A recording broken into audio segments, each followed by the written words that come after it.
মহর্ষি বেদব্যাস হিমালয়ের পবিত্র গুহায় তপস্যা করেন।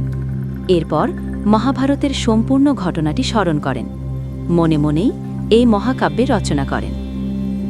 ব্যাসদেব মহাভারতের কাহিনী সিদ্ধিদাতা গণেশকে দিয়ে লিখিয়ে নিতে চেয়েছিলেন। রাজি হন গণেশ, কিন্তু ব্যাসদেবকে শর্ত দিলেন গজপতি। বললেন, আপনি এই মহান কাহিনী বলতে বলতে একবার থেমে গেলে আমি লিখব না।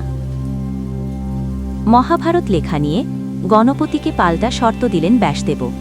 বললেন, তুমি কাহিনীর অর্থ না বুঝে লিখলে চলবে না। বিনায়কের শর্ত ও বেদব্যাসের পাল্টা শর্ত মিলে গেল। মহাভারত লিখলেন গণেশ।